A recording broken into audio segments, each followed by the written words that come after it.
À quelques kilomètres d'Arles et de la vallée du Rhône, se dresse un vaste espace sculpté par la nature, les Alpilles. Ces impressionnantes falaises de calcaire dominent toute la plaine et les champs d'oliviers jusqu'en Camargue. C'est le pays d'Arles.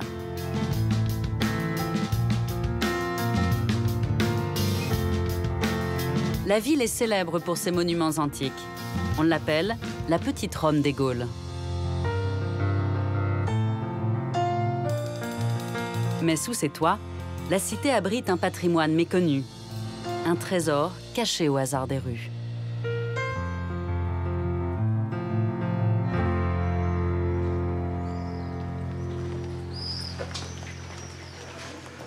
Jean-Marc Bernard est chargé de réaliser l'inventaire de toutes ces richesses.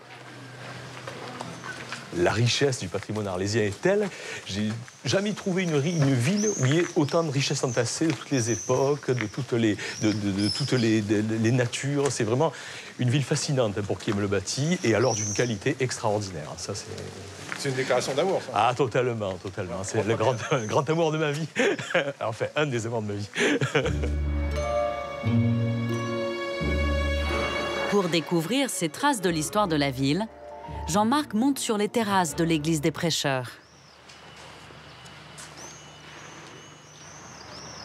Depuis le toit de cet édifice, la vue sur la vieille ville est spectaculaire. D'ici, on aperçoit la quasi-totalité du cœur du secteur sauvegardé, c'est-à-dire de l'ancienne cité emmurée. Hein.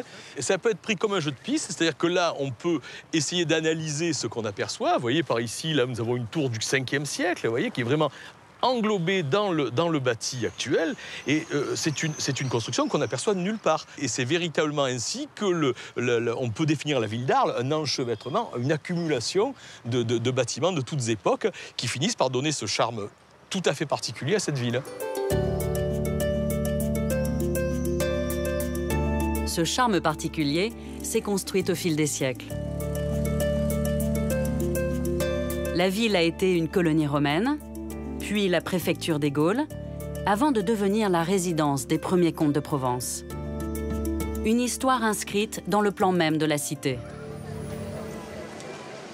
Là, nous sommes sur la place de la République. Ça, c'est la plus grande place de la ville d'Arles, enfin du centre ancien tout du moins, et qui est bordée de monuments emblématiques. Là, un grand bâtiment classique, hein, qui est l'hôtel de ville du XVIIe siècle, hein, élevé sous le règne de Louis XIV, qui englobe un campanile, une tour de l'horloge, qui lui donne un peu son originalité, qui date du XVIe siècle. Et nous pouvons aussi suivre sur le bâtiment la disparition des emblèmes royaux qui avaient été placés là, à la gloire de Louis XIV, et que, après la Révolution, on s'est attaché à faire disparaître. Par exemple, là, nous avons ces deux personnages ailés qui, bien évidemment, n'entouraient pas le RF de la République française, mais des armoiries royales. Là, au premier étage, les deux sphinges, hein, qui sont de part et d'autre, entourés des bustes qui ont disparu. Et tout en haut du fronton, l'emblème de la face royale, le roi Soleil dans son rayonnement. Il ne reste plus que le rayon, et il n'y a plus la face a disparu.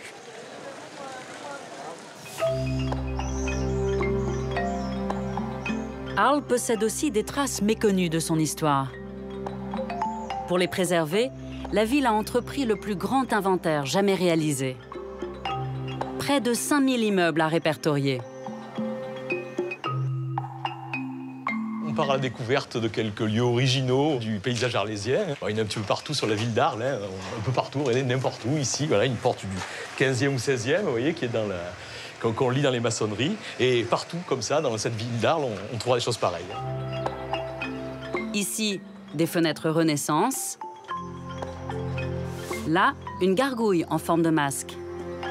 Et plus loin, un visage d'Indien datant de la découverte des Amériques. Les curiosités ne demandent qu'à se laisser découvrir. Mais il existe des témoignages bien plus difficiles à retrouver. Dans cette rue s'élevait au Moyen-Âge le cloître des Carmes. Jean-Marc Bernard en a retrouvé des vestiges cachés dans le garage de cet habitant. Bernard, allez-y. Merci. Là, vous voyez, dans ce somptueux entrepôt, il y a encore tout le plafond avec ses nervures, ses arcs formorés sur les côtés, qui est intact. Hein. Donc, on est sur l'ancienne clôture du monastère, avec ce mur d'une extraordinaire épaisseur. Et ensuite, ce sont des bâtiments qui sont venus s'accoler contre. Hein. On peut, comme ça, retrouver le tracé de l'ancien cloître en jeu de piste à l'intérieur du pâté de maison. Mais la surprise la plus inattendue se trouve dans cette agence bancaire. Bonjour. Bonjour. Je vous en prie, entrez. Merci. Ici, il y a 10 ans, les impressionnants décors de l'église des Carmes ont été retrouvés. Là, nous sommes dans la chapelle de l'Assomption et la chapelle du Scapulaire. C'est une chapelle mortuaire qui a été élevée par Nicolas des Albert à la toute fin du XVIe siècle en mémoire de sa femme. Et alors, vous voyez, c'est somptueux, une dentelle de pierre, une sculpture extraordinaire. Naturellement, nous la voyons maintenant à son avantage. Il faut imaginer qu'il y a fort peu de temps encore, parce que les travaux datent de 2002, il y avait un plancher intermédiaire qui divisait cette chapelle dans le sens de la hauteur, voyez-vous. Donc, ce qui fait qu'on n'avait pas du tout l'échappée qui nous permet maintenant de juger de l'esthétique de cette splendide voûte.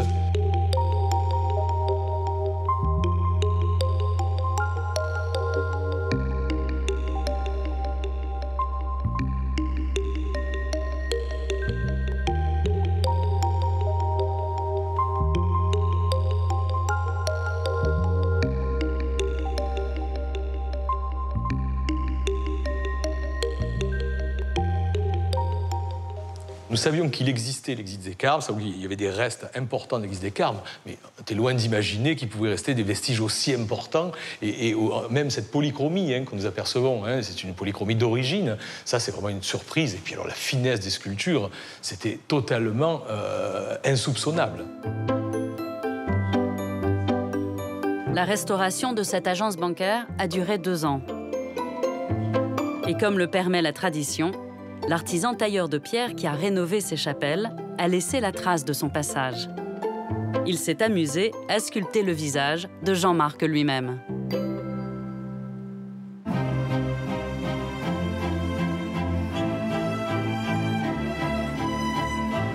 Parmi cette profusion de bâtiments anciens, la ville d'Arles abrite un chef-d'œuvre de l'art roman. À 2 pas de l'amphithéâtre romain, l'ancienne cathédrale Saint-Trophime. Construite au XIIe siècle, elle porte le nom du premier évêque de la cité.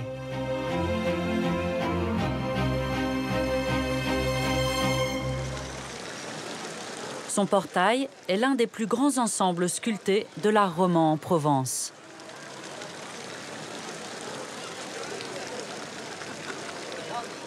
Sa restauration a nécessité 7 ans de travail. Une curiosité de ce portail, c'est de représenter beaucoup de lions, comme il n'y a pas beaucoup de lions dans la région. Et là, toutes les forces terrestres, les forces maléfiques sont représentées par des créatures léonines. En latin, hic sunt leones signifie l'endroit où est le danger. Ici sont les lions. Et là, justement, ça nous signifiait l'influence des forces terrestres par rapport à la rédemption qu'offre l'Évangile.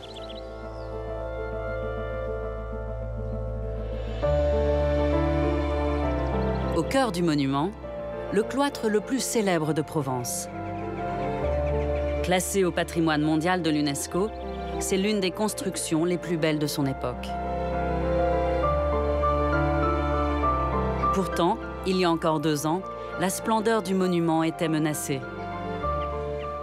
Ce cloître, qui a été malmené par les ans maintenant, est arrivé à un point de délabrement et de crasse qui le rendait difficilement lisible. Et donc des travaux de restauration ont été programmés, puis entrepris, et maintenant ils sont en cours d'exécution, dont le dégagement des chapiteaux qui révèle de belles surprises. Mais les galeries romanes et gothiques du cloître n'avaient pas été restaurées depuis le XIXe siècle.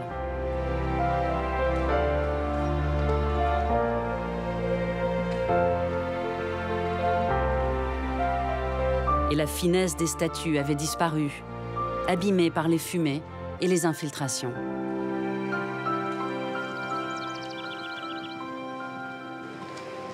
Le cloître fait aujourd'hui l'objet de toutes les attentions. Grâce à l'aide d'une fondation américaine, les restaurateurs disposent d'une technologie de pointe, un laser, pour nettoyer les chapiteaux médiévaux. Et les lunettes, jeune homme, oui. D'accord, tout de suite. C'est un faisceau lumineux qui décolle la croûte noire, mais elle peut aussi décoller la rétine. Donc il est impératif d'avoir des lunettes avec des verres spéciaux qui arrêtent le rayon laser. J'enlève la sécurité. Attention, tout le monde a des lunettes.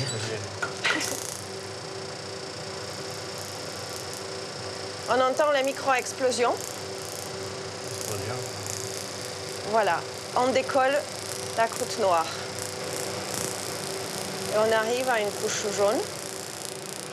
Ce laser a été utilisé pour la première fois sur l'acropole d'Athènes. Il permet de décoller les impuretés sans attaquer les motifs de la sculpture. En cours de notre nettoyage, on découvre les traces. Par exemple, des traces faites à la pointe sèche, les traces de préparation pour la sculpture. Et c'est sûr qu'il y a cette intimité avec des gens qui ont fait de la sculpture. Et c'est génial, ça c'est sûr. Il faut en moyenne 1 semaine à Agatha pour nettoyer un seul chapiteau.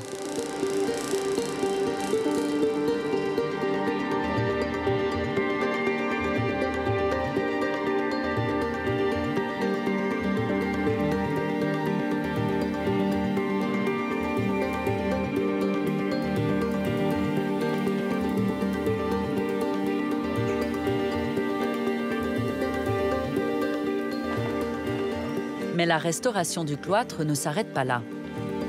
Certaines colonnes ont nécessité un travail supplémentaire. Alors où tu en es là? Pour la zone témoin, Oui. alors Sur ce chapiteau partiellement nettoyé, l'eau de pluie a déposé une croûte de calcaire gris qui recouvre le marbre blanc.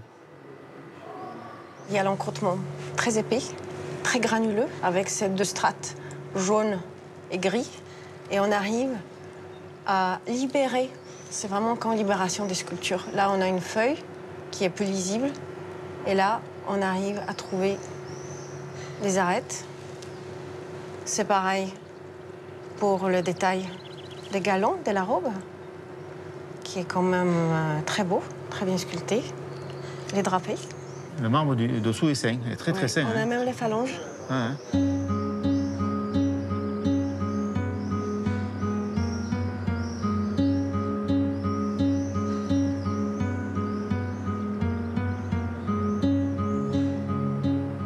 Le but, c'est de ne pas toucher le marbre, conserver l'épiderme du marbre et toute sa lisibilité. Et là, ce qui est remarquable, c'est de retrouver la sculpture comme elle a été il y a 7 siècles, quoi.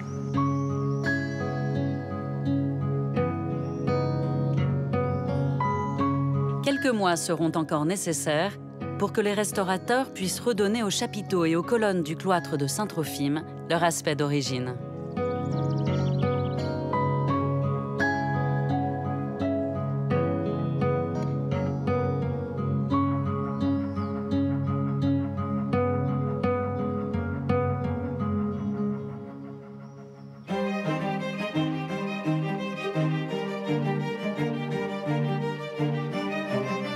La ville d'Arles doit aussi son rayonnement au vaste territoire qui l'entoure. Un pays d'une grande diversité, marqué par 3 espaces naturels singuliers. Les Alpilles, le pays de la Crau et les marais des Baux-de-Provence.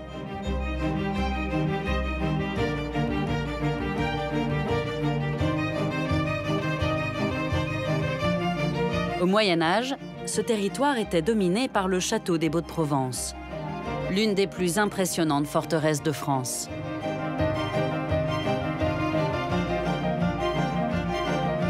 Aujourd'hui, ce village est l'un des sites emblématiques de la région.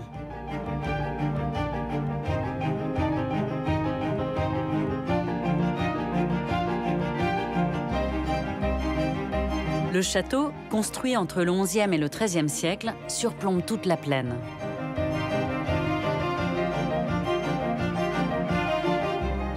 Tout au long de l'histoire, il a subi un grand nombre de sièges.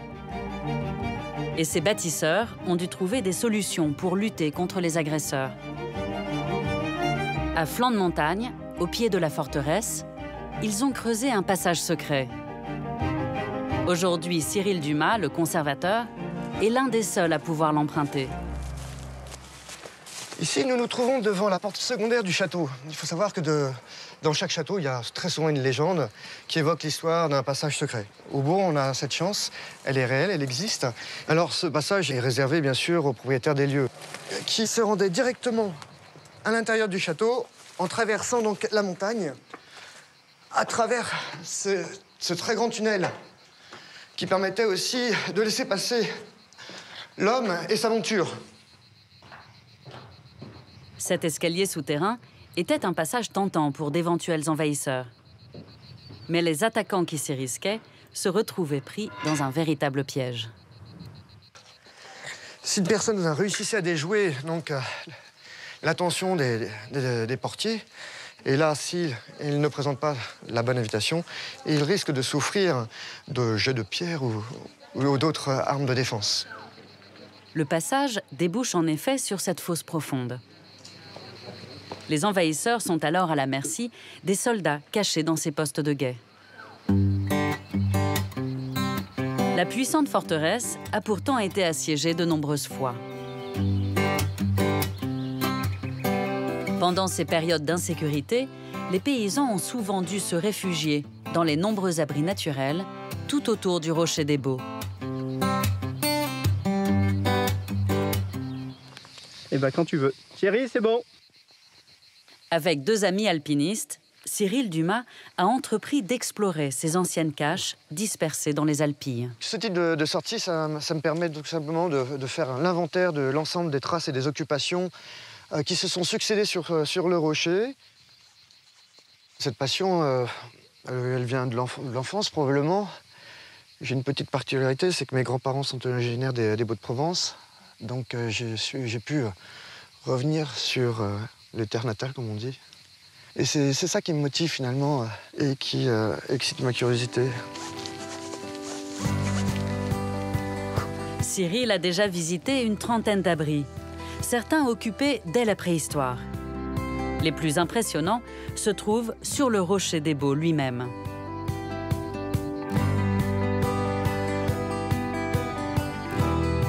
Celui-ci est l'un des plus grands. Il s'ouvre à 15 mètres au-dessus du vide. Au Moyen Âge, on y accédait avec des échelles.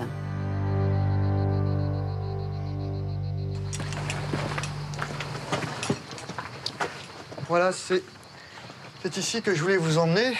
On est dans un habitat perché typique, avec de multiples traces d'occupation. Ici, on a une saignée de calage pour une paroi, probablement. Là, des trous de boulin pour accueillir des poutres ou une toiture. La vie ici devait être très sommaire.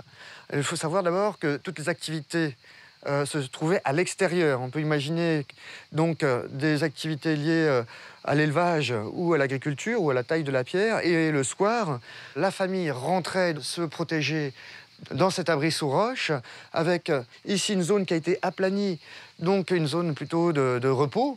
Et là-bas, une zone qui évoque une citerne, donc un lieu de stockage pour alimentation. Au XVIIe siècle, Richelieu met fin au pouvoir des seigneurs des Baux qui narguent la puissance royale. Il fait abattre les remparts et démantèle les édifices les plus imposants.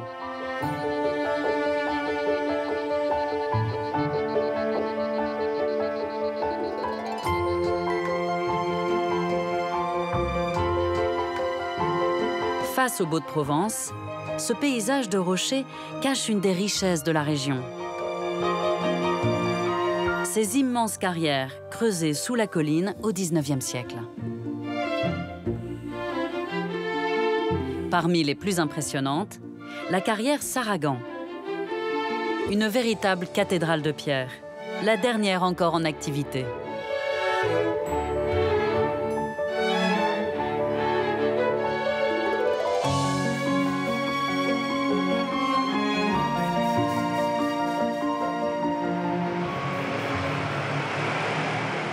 Pascal Bourgier est l'actuel propriétaire de ce site exceptionnel. Depuis plus de 40 ans, Il exploite ce chef-d'œuvre taillé par des générations d'artisans. Un savoir-faire hérité de son père.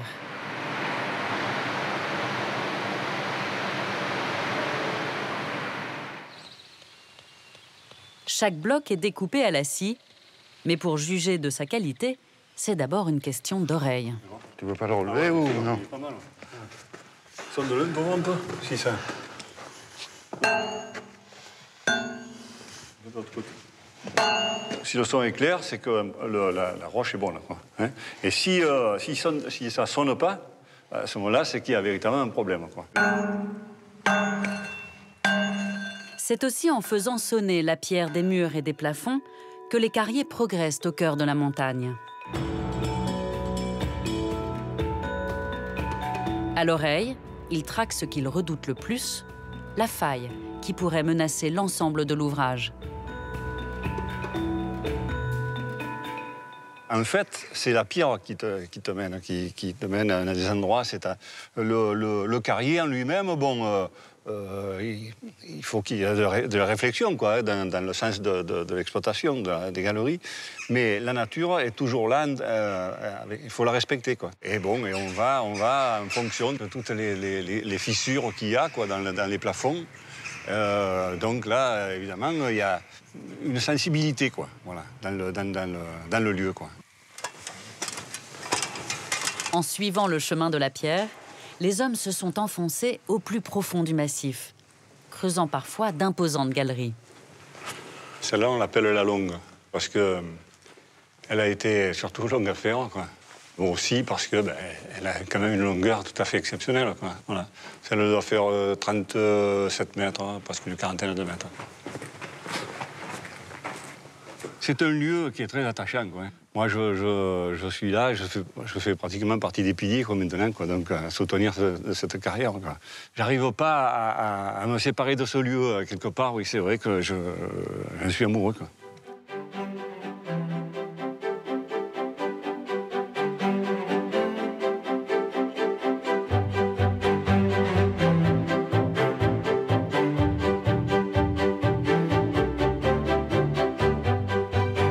À quelques kilomètres de la carrière de Pascal, voici les vallons des Alpilles. Un espace sauvage de garrigues et de pins.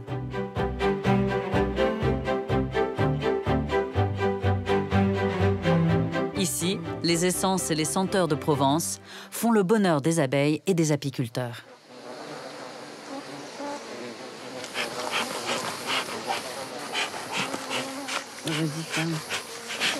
Ce matin, Sophie Berton reçoit un groupe d'amateurs qui veulent installer chez eux leur propre ruche.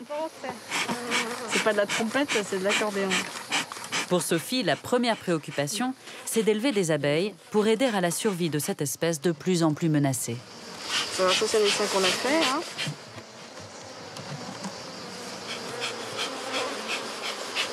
T'as des gants, toi ouais. Ah, voilà, vas-y. Regardez, là, c'est très beau, là. Vous voyez, le miel qu'elles ont ramassé, ça brille. Vous voyez ? Ça, c'est du miel d'aujourd'hui, ça, enfin du nectar. Ça fait des mosaïques, ça. Ce que j'apprends surtout, c'est de faire de l'élevage et de préserver déjà la colonie. Parce que c'est ça qui est important. D'où l'intérêt de comprendre que l'abeille, il faut déjà qu'elle se préserve par elle-même. Après, si elles nous font du miel, bah, tant mieux, quoi. C'est un cadeau.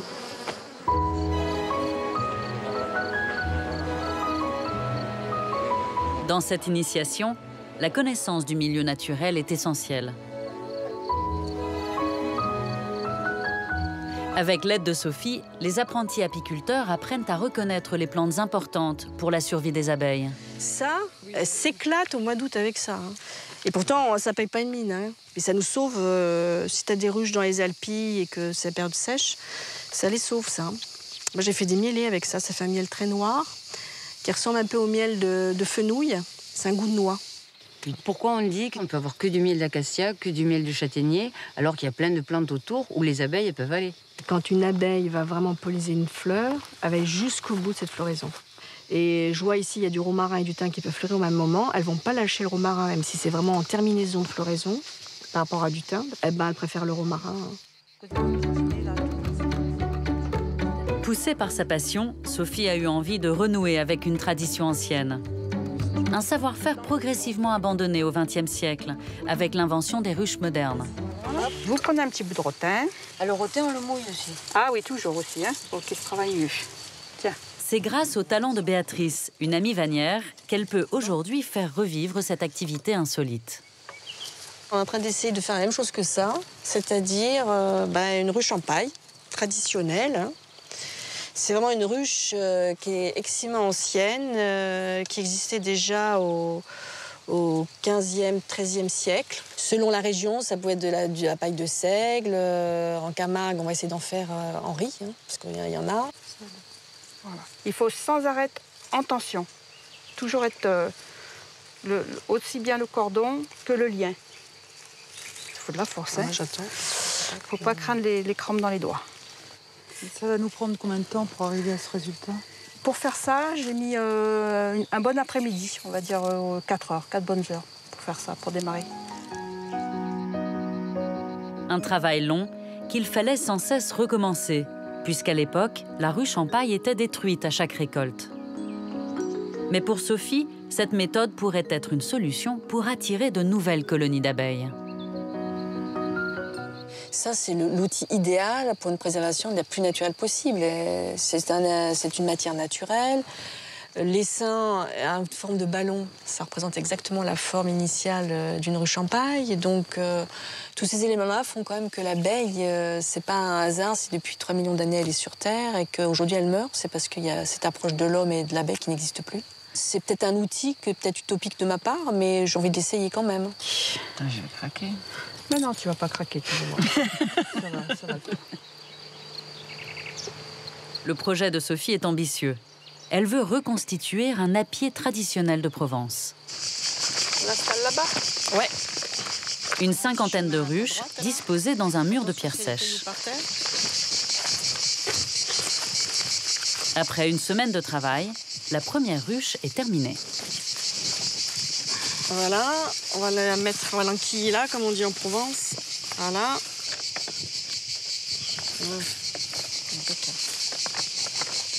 Voilà.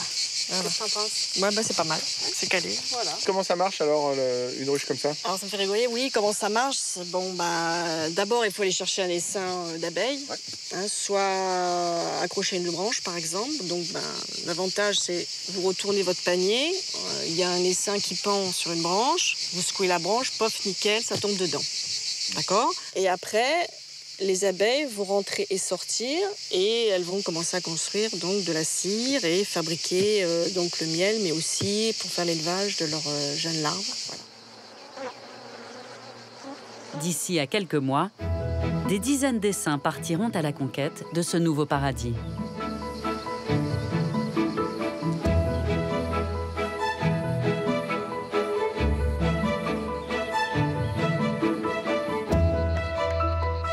Au Moyen-Âge, s'étendait ici un vaste domaine. Des vignes, des oliviers, des troupeaux de moutons élevés par des paysans qui devaient verser un impôt au prieuré de Saint-Père d'Entremont. Situé sur la route du sel, cet édifice fortifié, aujourd'hui en cours de restauration, offrait un abri aux voyageurs. Sophie a retrouvé cette ruine sous les ronces il y a 10 ans.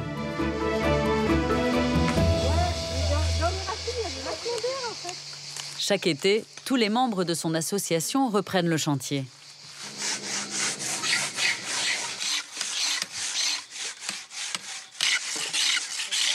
Parmi les bénévoles les plus fidèles, Simon, le fils de Sophie. À 29 ans, Simon est tailleur de pierre. Après avoir travaillé sur la cathédrale de Strasbourg et la Sagrada Familia à Barcelone, il est revenu s'installer dans la région. En fait, la façade est en train de s'ouvrir. Donc on est en train de voir, parce qu'à l'anciennement, il y avait un rempart qui suivait cette partie-là. On est en train de voir pour soutenir cette partie qui est en train de s'ouvrir. Pour Simon, les ruines du prieuré évoquent surtout des souvenirs d'enfance. J'ai commencé quand j'étais gamin, on s'amusait beaucoup avec mon frère dans la garrigue, dans la colline. Et on venait souvent ici, sur les pierres, à grimper. Je ne sais pas si c'était un élan pour moi, cet édifice, pour ce métier, mais ça m'a touché. C'est toujours un lieu où je me suis senti bien dedans. Et un jour, je suis venu avec des amis et ça nous est venu de parler. C'était possible de le rénover, donc aussi, pourquoi pas. Nickel. Le prieuré a été abandonné au XIVe siècle. À l'époque, une vague de froid s'abat sur la région et ruine les cultures. La misère s'installe et le prieuré est délaissé. Mais aujourd'hui, cette histoire sort de l'oubli grâce au travail de l'association de Sophie.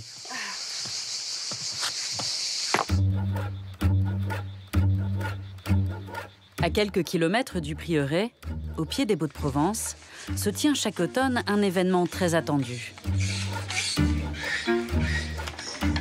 La fête de la pierre, un grand rassemblement organisé par Simon.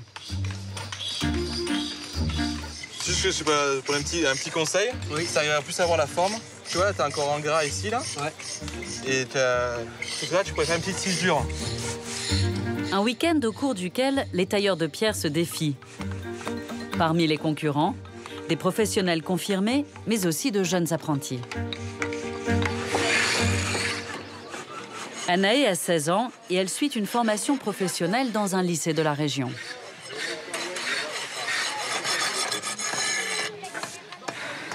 C'est assez spécial comme j'ai découvert la taille de pierre. Un samedi matin avec ma mère, je lui ai demandé d'aller visiter le lycée. Et plus spécialement, en fait, l'atelier taille de pierre, parce que ça m'intriguait. Et dès que je suis rentrée dans l'atelier, je me suis dit, ouais, c'est ça que je veux faire.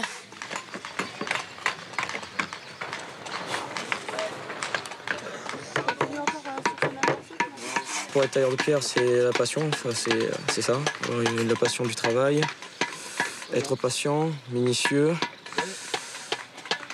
concentré aussi. Et aussi de travailler le matériau comme il est noble. C'est quelque chose de beau.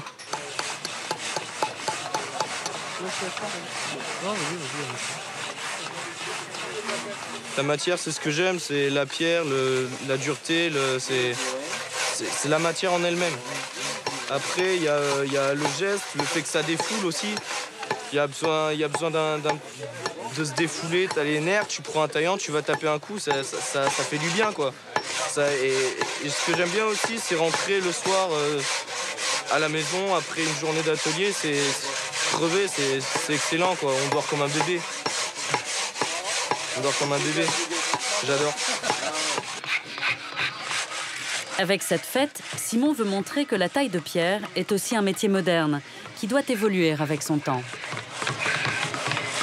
Le tailleur de pierre est très traditionnaliste, mais quand même il se rend compte maintenant que faire que de la restauration, à la base de notre métier, c'est être bâtisseur. Donc c'était construire. Et là, on fait que préserver ce qui est déjà existant. Donc quand même, il y a une conscience, même si au début, quand on est tailleur de pierre, on est idéaliste, on imagine tout de suite le tailleur de pierre en bas de la cathédrale. Mais avec le temps, on se rend compte qu'on n'avait pas fait que pour la restauration. On a envie aussi de créer et d'évoluer.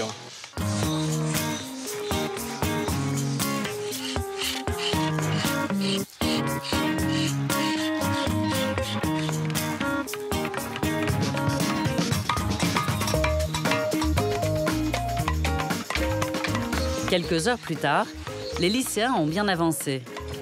David et Brian ont choisi de réaliser un pupitre.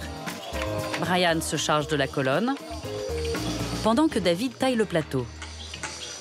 Mais pour les deux apprentis, l'objectif est ambitieux et le temps manque. Là, on essaie de rattraper, de mettre quelques moulures supplémentaires qu'on n'avait pas pris au départ, qu'on a encore un peu de temps. Donc, on essaie de faire le plus vite possible là, pendant la dernière heure qui nous reste. Et tu penses que vous avez une chance de gagner? Bah, faut toujours espérer. Hein.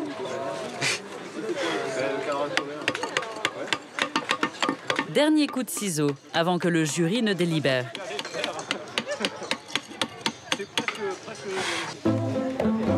Respect des mesures. Symétrie des pièces. Tout est vérifié.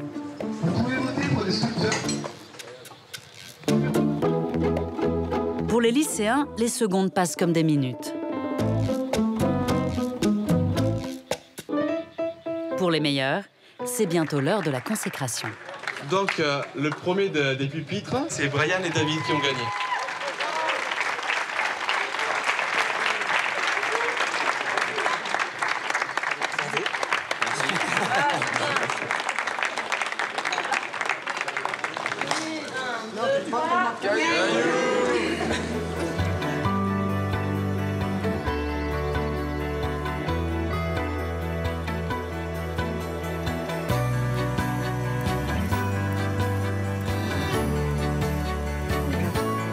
Retour dans la cité d'Arles. Depuis 10 ans, des archéologues remontent du Rhône des vestiges qui révèlent l'importance du port de la cité au temps de César.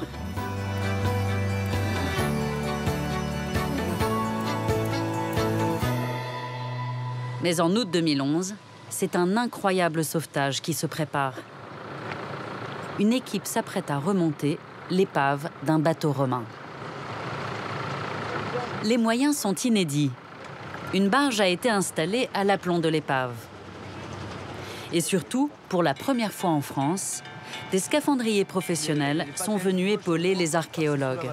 On se met d'accord pour la manivelle et les pieds, quoi, une fois qu'on commence à lever. En remontant à ce moment-là... À leur tête, Benoît Poinard dirige les opérations. T'as rétendu les câbles Les câbles, ils sont taqués, donc vous pouvez y aller. Pour les scaphandriers, notre quotidien, c'est les barrages, c'est les piles de pont, les façons pétrolières. C'est des mondes beaucoup moins poétiques et romantiques que soulever une épave qui a 2000 ans. Tu peux envoyer le gaz, 150 bars. Les casques des scaphandriers leur permettent de communiquer avec la surface et de transmettre les images du fond pendant la plongée. Ok, c'est parti. Ok, c'est parti.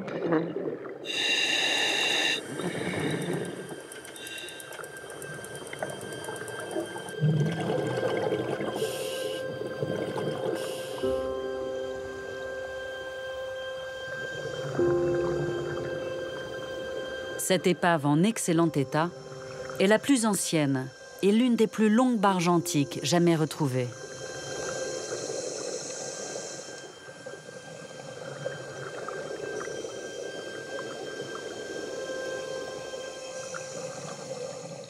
Eh John?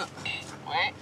Alors, qu'est-ce que ça dit? Voilà, je vais vérifier si c'est bon. Si c'est pas fini, je le continue pour le finir. Ok. Sabrina Marlier est l'archéologue qui dirige les opérations scientifiques. Elle est bien la visée. Hein. Ouais, c'est bien, ouais. C'est nickel. Je commence à la... Spécialiste des épaves antiques, elle étudie cette barge depuis 4 ans.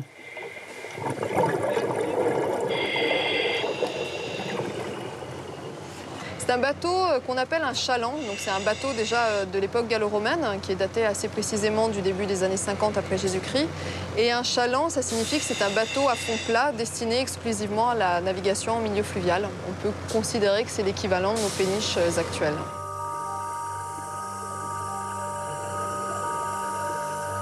Les relevés sous-marins ont permis aux archéologues de dessiner ce bateau très bien conservé. C'est un grand bateau, un très très grand bateau, puisque l'épave fait près de 31 mètres de longueur pour une largeur d'à peu près 3 mètres. Donc un bateau très étroit mais très très long. C'est un bateau qui était capable de naviguer entre Lyon et la mer, donc dans l'ensemble du Rhône. On sait qu'il s'inscrivait, lui, dans une économie plutôt locale, puisqu'au moment de son naufrage, il transportait un chargement de pierre en provenance des carrières de Saint-Gabriel, une commune assez proche d'Arles. Selon les premières hypothèses, le naufrage s'est produit pendant un orage qui a provoqué une crue du Rhône. L'eau s'est alors engouffrée dans l'embarcation. Déséquilibré, le bateau a été entraîné vers le fond, emportant avec lui son chargement et tout son matériel de bord.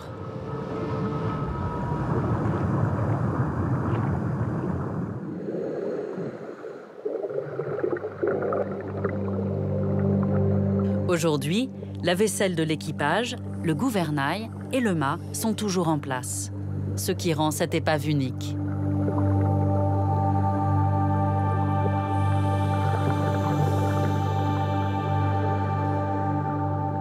Pendant des mois, les archéologues se sont posé une question. comment sortir de l'eau une épave aussi grande et aussi lourde. L'équipe de Benoît a imaginé une solution totalement inattendue.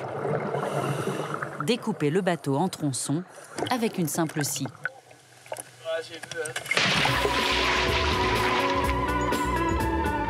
Aujourd'hui, les scaphandriers testent leur idée pour la première fois.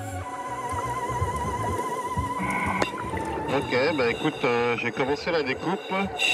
J'en suis à peu près à un tiers. Et ça se découpe bien. Pour l'instant, je ne suis pas tombé sur de la ferraille. Ok, bien reçu.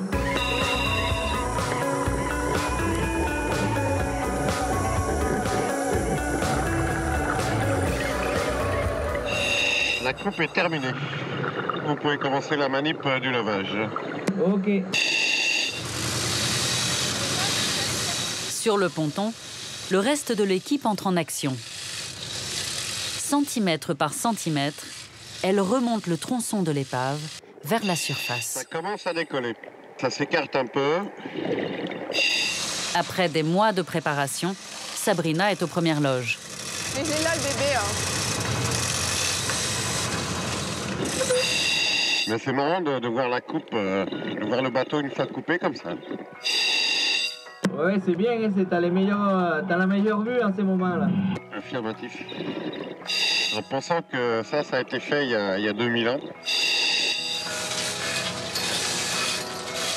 À nouveau, le chaland gallo-romain retrouve la lumière du jour. Sabrina imagine ce moment depuis 4 ans. C'est extrêmement émouvant et c'est pas tant parce que le bateau est ancien, c'est surtout parce que ça fait des années qu'on travaille dessus et qu'on l'étudie morceau par morceau. Nous, sous l'eau, il faut que vous imaginiez qu'on voit à chaque fois le bateau, on voit des morceaux de 20 cm sous l'eau. Et là, on a une vue d'ensemble, c'est incroyable. C'est vraiment incroyable. Thierry!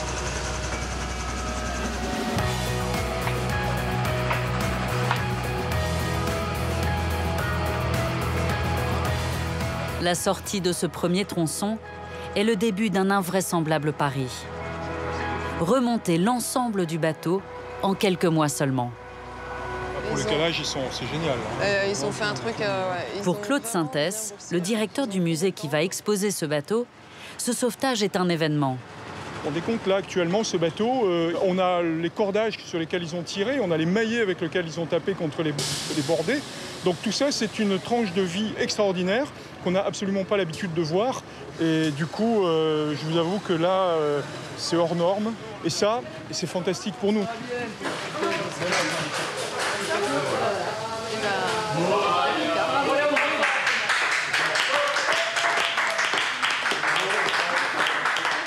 Immédiatement après son arrivée sous le hangar, le bateau est installé sous des brumisateurs.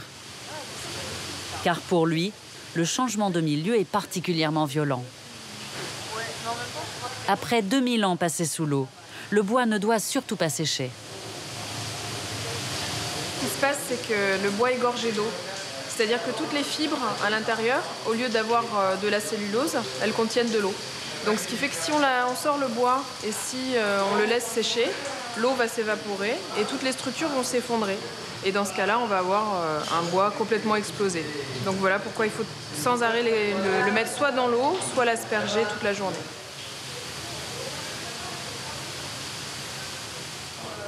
Juste à côté, une autre équipe s'occupe de tous les objets romains sortis de l'eau. Devant la quantité impressionnante de poterie, une solution a dû être trouvée. Ils sont tous différents, alors. Un laboratoire, dirigé par David Jaoui, a été directement installé sur le quai. Des feuilles d'eau, oui, avec des perles. Ouais. Et la finesse de celui-là. Ah oui, en effet. Oui. C'est incroyable, vous êtes en train de reconstituer les caisses telles qu'elles arrivent dans l'Antiquité. C'est vrai. Il faudrait mettre de la paille, on a une caisse antique. Hein. Oui, tout à fait. Ouais. David réserve une autre surprise à Claude. Elle vient d'être remontée à la surface et va devenir l'un des objets phares de la fouille. Oh là là. Alors, il y a tous les autres morceaux qui sont à l'intérieur. Et là, tu as vraiment le vase à libation. C'est une pièce extraordinaire, ça. Ouais, non, c'est absolument sublime, quoi. Les vases à libation servaient au cours de rituels, pendant lesquels les Romains rendaient hommage à leurs dieux. Mais quand on l'a vu sortir de l'eau, là, je dois avouer qu'on était tous quand même un peu estomaqués hein, par la qualité, par le collier. Et c'est la première fois, moi, que je vois un vase à libation de cette qualité, quoi.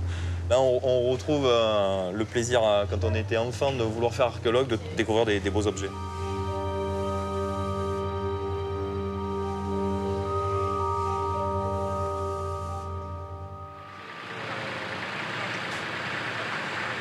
Quelques jours plus tard, le tronçon qui vient d'être sorti est démonté, morceau par morceau. Car chaque pièce de bois, chaque élément de métal va subir une restauration très particulière.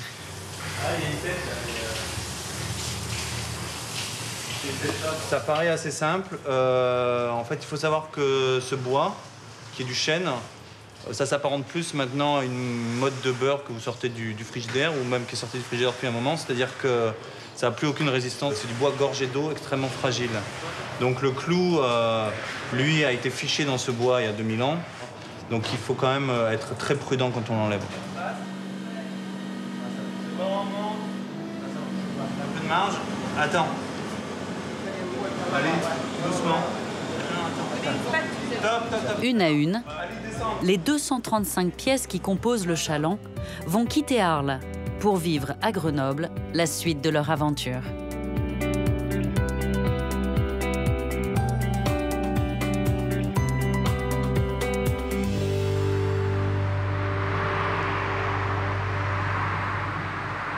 Nous sommes sur le site du commissariat à l'énergie atomique. Ils sont déjà au travail. Bonjour. C'est ici que débute la restauration des pièces du bateau. Ça va bien? Voilà. Donc c'est quelle partie ça? Alors ça, c'est Marina, les traverses. Elles étaient situées dans la partie centrale du bateau. D'accord, très bien. Elles sont belles, hein? Ah oui, elles sont magnifiques. Pièces, ouais. Pour les premières planches du chaland, le traitement a commencé il y a quelques semaines dans ces bassins. Il consiste à remplacer l'eau contenue dans les fibres du bois par une sorte de résine. Ouais, écoute, ça, je pense que c'est un des bordels les plus gros de l'épave, hein, les plus grands en tout cas. Une technique mise au point dans les années 80. Il y a eu beaucoup de recherches au XXe siècle pour sauvegarder les bois. Il y a eu des tas de matières qui ont été étudiées. Il y a eu du sucre, d'autres choses qui ont été testées. Et le polyéthylène glycol, cette résine particulière, est devenu un traitement qui est répandu dans le monde. Toutes les petites étiquettes jaunes que vous voyez, c'est ce qui va permettre après d'assurer le remontage en fait, des pièces architecturales entre elles. En regardant même dans la piscine, grâce à ces étiquettes jaunes, je sais exactement où on se trouve dans le bateau, de quelle pièce il s'agit. Et voilà. Et avec toutes les pièces qu'on voit ici, ça donne une idée du puzzle géant qu'on va avoir à remonter. Voilà. Allez, glouglou. Alors qu'ici commence le lent travail de restauration, le relevage de l'épave continue à 300 km de là.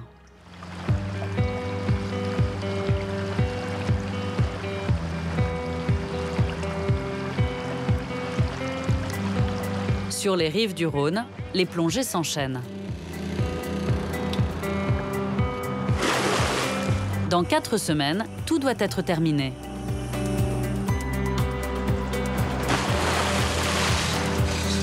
Les tronçons de l'épave remontent les uns après les autres.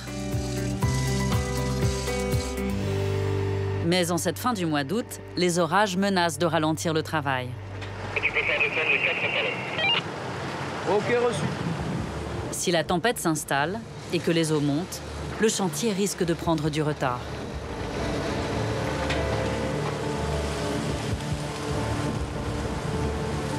C'est bon.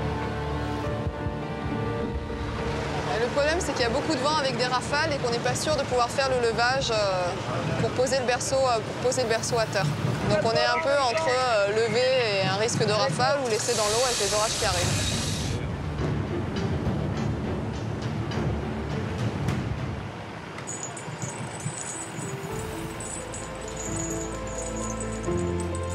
Allez, ça se dégage là, le vent et tout, ça tombe. Finalement, l'orage s'éloigne et le travail reprend.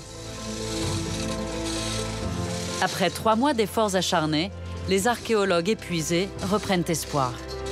Là, je commence à me dire qu'on va y arriver, que c'est presque gagné. Je commence à fantasmer, à imaginer mes enfants, les petits-enfants venir au musée, voir le bateau. Et là, on commence à arriver.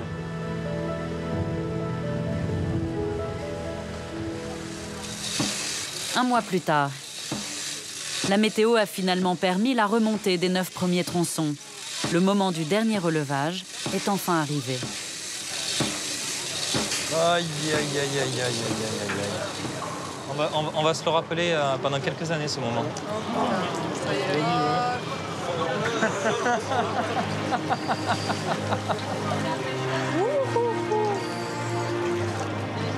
aïe, aïe.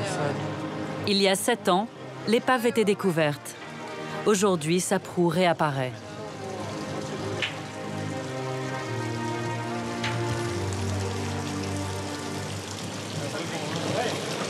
C'est la fin de tes soucis ou le début des regrets? Je sais pas trop, je sais pas, mais en tout cas, c'est super émouvant. C'est incroyable d'en être arrivé là. Incroyable.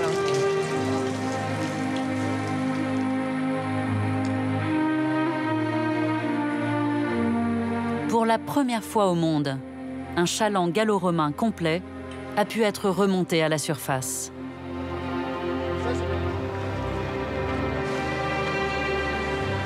Ouais, c'est fini. Hein.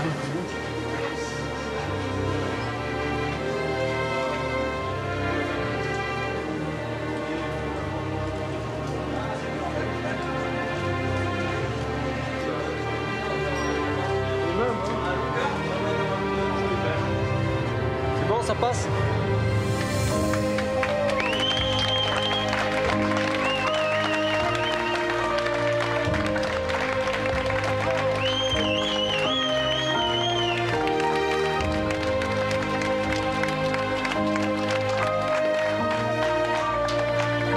La fin du renflouage de l'épave marque le début d'une nouvelle aventure.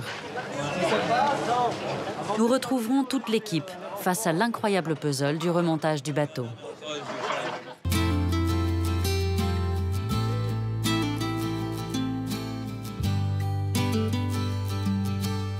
À l'époque où le chaland navigue sur le Rhône, la ville est en pleine expansion. Parmi les ouvrages remarquables, les Romains construisent cet aqueduc qui va capter l'eau des Alpilles pour l'acheminer jusqu'aux portes de la cité.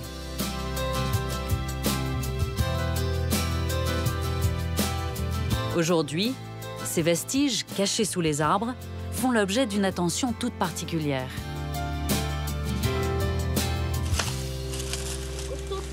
Chaque printemps, une association de randonneurs s'attelle à un travail de patience, le débroussaillage des antiques murs de pierre.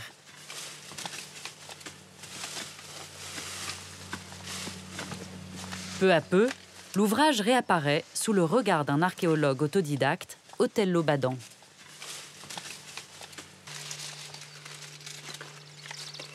Cette pierre, c'est une carrière qui est au moins à 8 km d'ici. Et ils amenaient ça par charreton entier. Et ils les écarissaient sur place, en fait. Ouais, je me demande combien de personnes il pouvait y avoir sur un chantier comme ça. Oh, 5-6 000 personnes. Ouais, c'était... 5-6 000 personnes sur 3-4 km, quoi. Incroyable, ouais.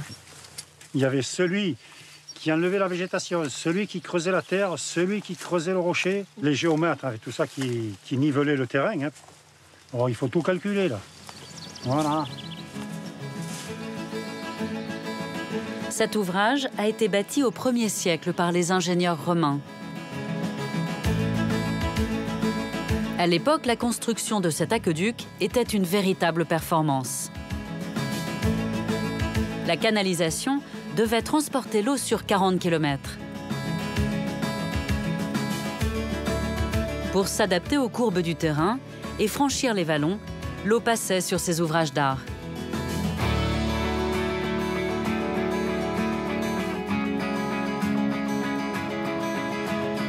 Face aux collines, elle disparaissait dans des tunnels creusés à même la pierre.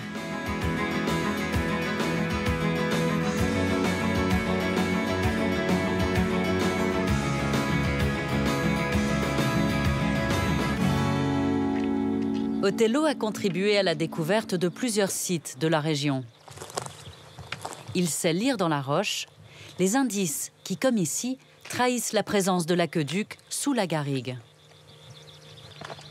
On voit la voûte de l'ouvrage. Je vais passer par là. C'est pas évident. Vous les voyez, les coups d'outils, là, sur le rocher, là. Il y en avait 2-3 bonhommes qui creusaient là, des ouvriers, là. Et après, un peu plus loin, il y en avait d'autres qui avançaient vers cela. Et on voit, en fait, le coup de pic, on le voit qui est comme ça. Et de l'autre côté, on voit que ça fait ça. Alors, il y avait des équipes. Et grâce à ces traces-là, on peut voir l'ouvrier de quel côté il allait. Ils ont suivi les courbes de niveau, même dans les vallons comme ça. Ils n'ont pas fait de pont, ils sont allés au nord comme ça. Et ils ont fait comme un vrai serpent. Hein. Dans la plaine, l'aqueduc était invisible. À la demande d'un historien, Othello est parvenu à retrouver le tracé de l'ouvrage en observant les cailloux. Il faut tout regarder. La couleur de la terre, la végétation. Il faut vraiment se mettre à quatre pattes parce qu'il y a quelques petits indices, quelques petites concrétions qui restent en surface du nettoyage que les Romains ont fait. C'est en retrouvant ces pierres venant des travaux d'entretien de l'aqueduc qu'Othello a découvert une cheminée d'accès. Dans ce vaste champ, il a fait ouvrir un trou et à la surprise générale, il est tombé directement sur ce puits.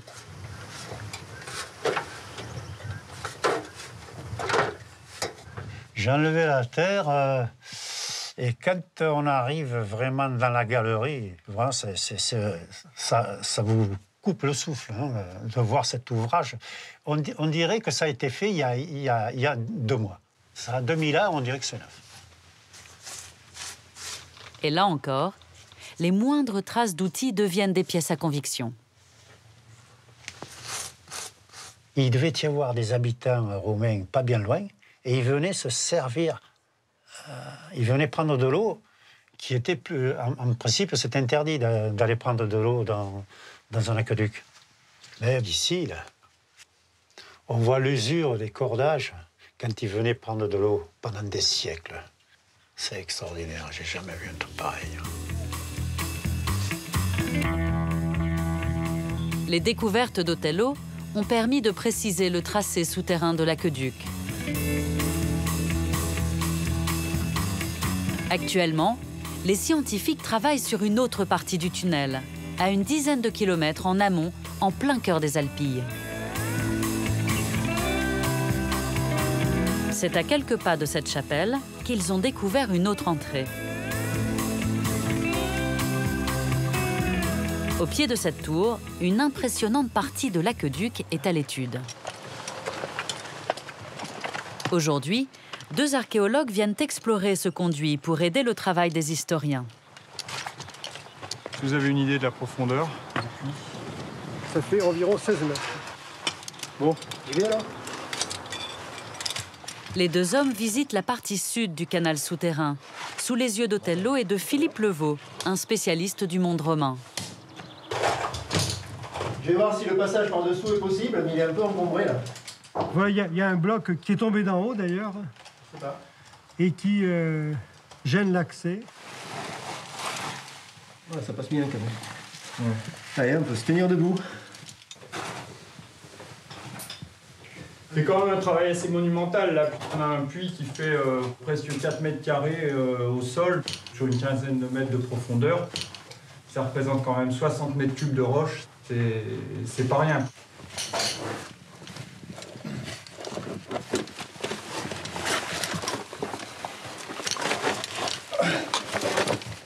Voilà. C'est bon? Une fois passés les 3 goulets, Thierry et Martin arrivent dans le canal lui-même. C'est quand même bien rectiligne. Une construction qui va les renseigner sur la maîtrise technique des ingénieurs romains. Qu'est-ce qu'il fait, il mesure? Tu prends les notes? Je prends les notes. Ok. 5,03. 70 de direction. Et 0 de pente. Station suivante.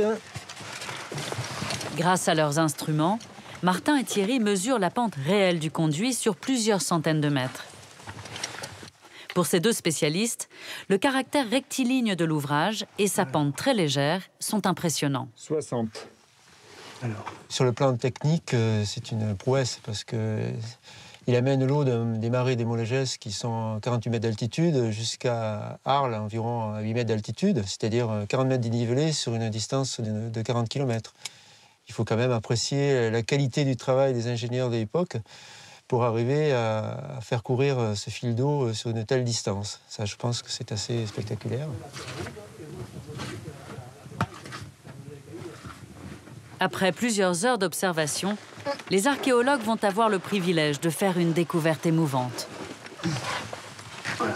On peut y circuler, donc j'y vais. Au-dessus de la voûte, un mince espace abrite un témoignage du passage des ouvriers romains. Ce sont des niches qui font 5-6 cm de largeur pour autant de hauteur. Ces niches servent simplement à poser des lampes lors du creusement, simplement pour pouvoir s'éclairer. D'autres, elles sont creusées au gré des besoins en éclairage, sans régularité réellement fixée. Alors là, vu la taille, on peut poser, je dirais, les lampes à huile romaines classiques, comme on peut les connaître, avec encore quelques traces de charbon qui y courent. Grâce à ces recherches, le tracé de l'aqueduc est maintenant connu depuis les Alpilles jusqu'à Arles.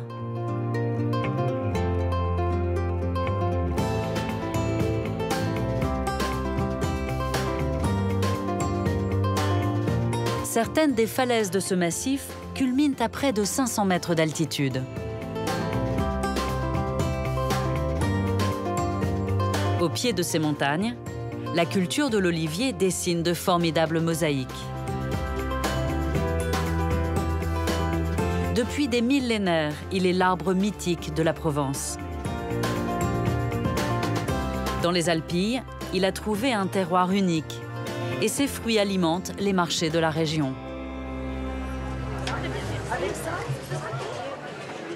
À Saint-Rémy-de-Provence, l'olive est la star des étals. Madame, qu'est-ce qui vous ferait plaisir? Bonjour.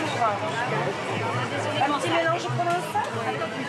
Mais le véritable produit phare, c'est l'huile d'olive. On va faire le maxi. Une huile que l'on goûte. Allez, c'est parfait. C'est bon? C'est la variété des olives qui donne en fait ce goût d'artichaut cru en fin de bouche. Et même que l'on déguste. Vous allez avoir une saveur fruitée, vert. Merci beaucoup. Mais je vous en prie. Excellente journée, bon séjour parmi nous. Goûter l'huile d'olive, juger de sa saveur et de sa subtilité, c'est un métier. Alors à l'odeur? Françoise Pouget est une experte de l'huile d'olive. Elle est reconnue pour son travail dans le monde entier. Elle est assez élégante, elle a une jolie douceur. C'est vrai. Elle n'est pas trop amère. Exactement. Et elle a juste un petit gratouillis en gorge qu'on appelle l'ardence, c'est ça? C'est ça. Je me suis pas trompée. Absolument. Vous mettez une bonne note? Absolument. C'est exactement ça. C'est moi, je vous remercie beaucoup.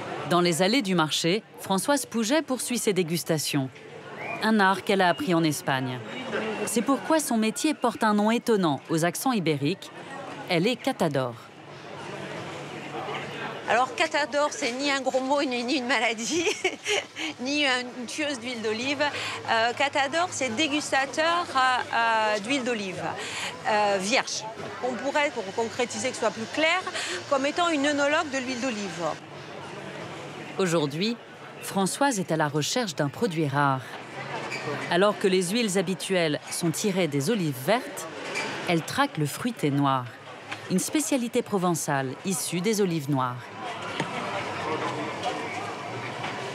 Oui, là, on est bien entendu tout à fait sur autre chose. Ah oui, là, c'est vraiment les olives noires, la tapenade, les arômes. Là, il n'y a absolument pas d'amertume, il n'y a absolument pas d'ardence et des arômes très évolués. Énormément d'arômes. On en a plein la bouche, mais ça n'a rien à voir avec le fruité vert. Longtemps oubliée, le fruité noir fait un véritable retour en force, grâce à l'enthousiasme d'ambassadeurs comme Françoise. Quand vous rentrez dans un moulin, vous avez une odeur de fruitier noir qui est en train de se faire. C'est entre le guerlin et le quasi-orgasmique, quoi. Ça vous prend. Il y a vrai... je sais pas, c'est de l'ordre du sens, du sensuel, de quelque chose qui vous échappe et qui vous touche en même temps. Voilà.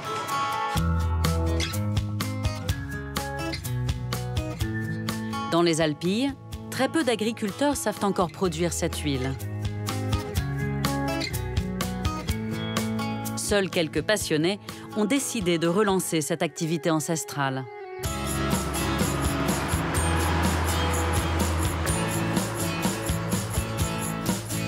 Dans ce jardin du paradis, Olivier Penel a planté plusieurs variétés d'oliviers.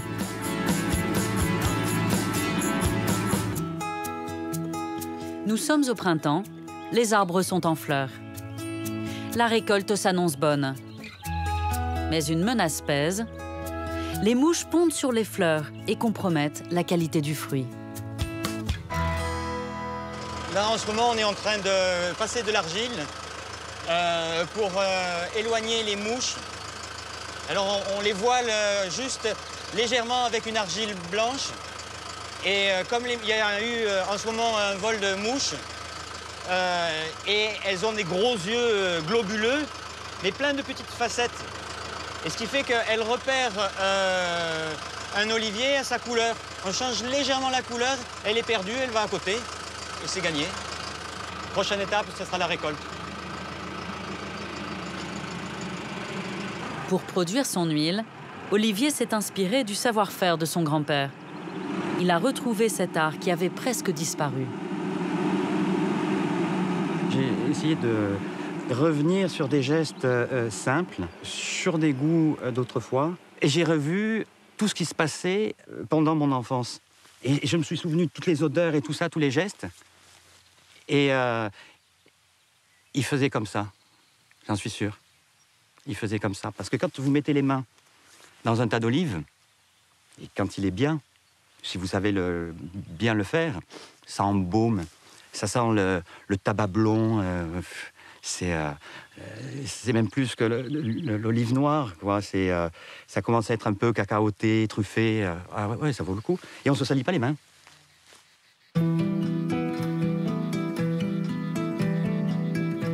Dans l'oliveraie, les saisons passent. Chacune contribue à la lente maturation des olives. L'été chauffe les arbres. Avec l'automne, les fruits passent du jaune au vert.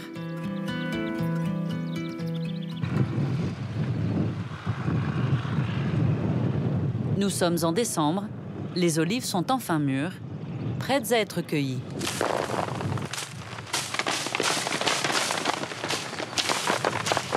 Ici, la récolte se fait de manière traditionnelle.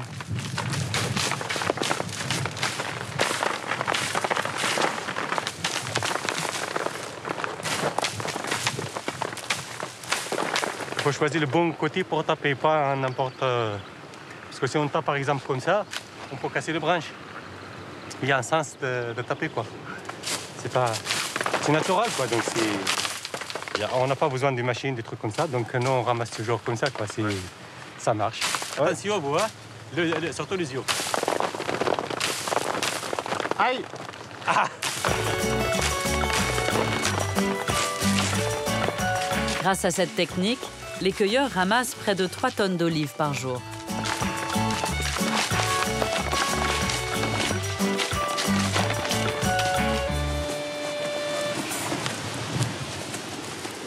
C'est pas un métier de repos, hein? Ouais, c'est pas de repos.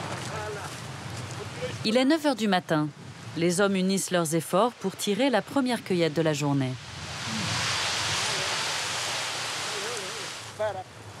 Une récolte en plein hiver qui va garantir la qualité de l'huile, car le froid intense concentre les saveurs au cœur du fruit. Hey.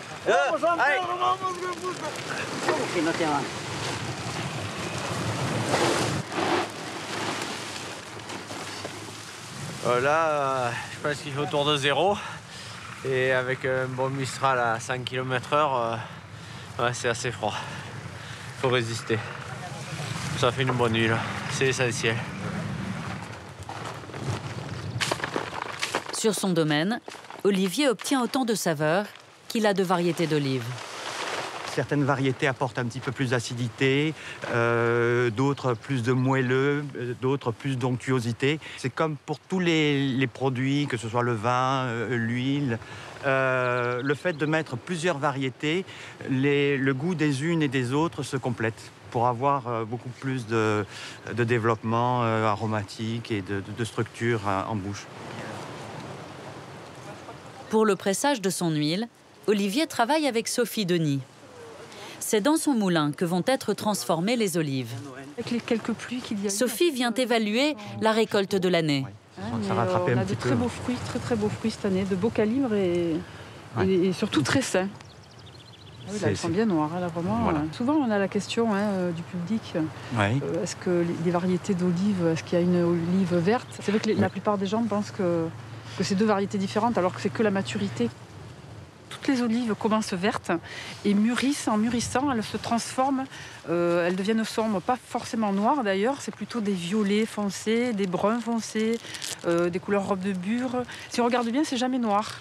Vous voyez, celles-ci, elles sont plutôt violacées. Hein. C'est pas du noir, un peu rouge même. Pour Olivier et son équipe, la récolte va durer encore une semaine.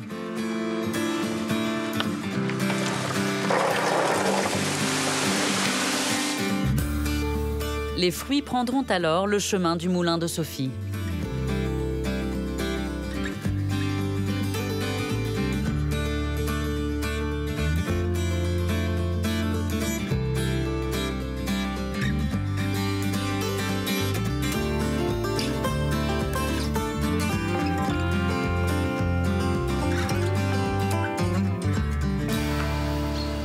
C'est ici, dans ce moulin du XVIIe siècle, que va naître le fameux fruité noir.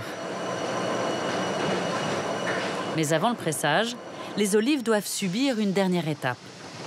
Elles sont stockées dans ces greniers pendant plusieurs jours pour faire naître un phénomène naturel indispensable, la fermentation. En fait, vous la remplissez pour demain, là, maintenant. Le fait d'avoir une accumulation de fruits, le grenier faisant entre 10 et 20 tonnes, on a un échauffement naturel des fruits qui se fait. Donc ça, autrefois, on le mesurait de façon empirique, en mettant les mains dans le tas ou voilà, par le contact, la chaleur. Et aujourd'hui, on utilise une sonde pour pouvoir vraiment suivre la montée en température. Et cela fait évoluer les arômes de l'huile d'olive. Et c'est en fait le secret du fruité noir.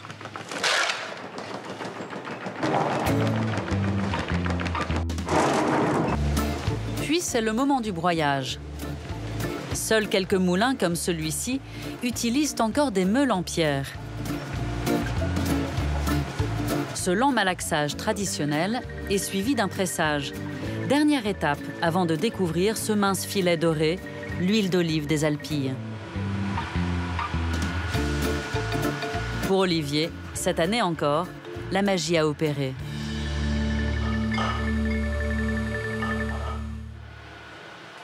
Il faut l'essayer, celle-là.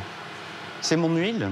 Je fais de l'huile et voilà, quand on la trouve là, c'est superbe. Hein. Il y en a qui font des omelettes. Moi, je plante des oliviers, je ramasse des olives et je fais de l'huile. Ouais, magnifique.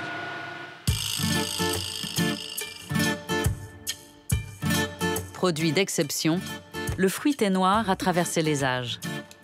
Il renoue avec les saveurs des huiles de la Méditerranée.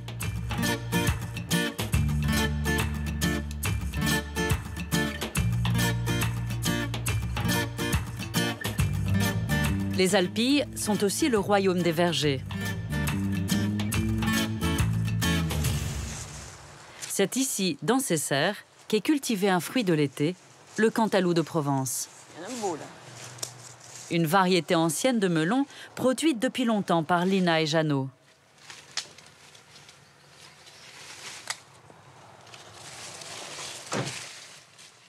Oh là, on a toute l'équipe aujourd'hui? S'il continue à préserver cette espèce, c'est pour Pierre Lilamant, un des meilleurs artisans confiseurs de la région. On n'a pas tout à fait terminé le ramassage ce matin. Je vois qu'il y en a déjà pas mal là. Toutes les semaines, en saison, Pierre vient chercher les plus beaux melons de Lina et Jeannot. Depuis 1866, sa famille confectionne avec passion des fruits confits. Sa spécialité, ce fameux melon qui a déserté nos étalages. Celui-là, il est superbe. C'est des variétés qui ne se conservent pas. Une fois cueillies, il faut les travailler ou les consommer. C'est pour ça qu'elles ont été abandonnées.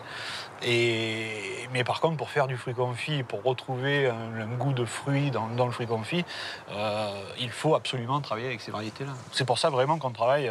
On a encore des fous qui veulent bien jouer les fous avec nous pour arriver à un résultat gustatif qui est incomparable. Il a dit les fous. Mais on est un peu fou pour faire ça, mais c'est fou dans la joie et la bonne humeur. Ouais. Je finis de ramasser. Et après, je te donne un coup de lait. OK.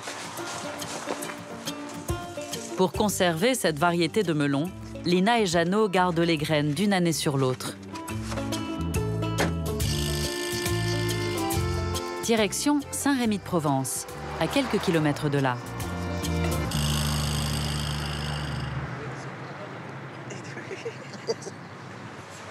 J'en ai fait hier.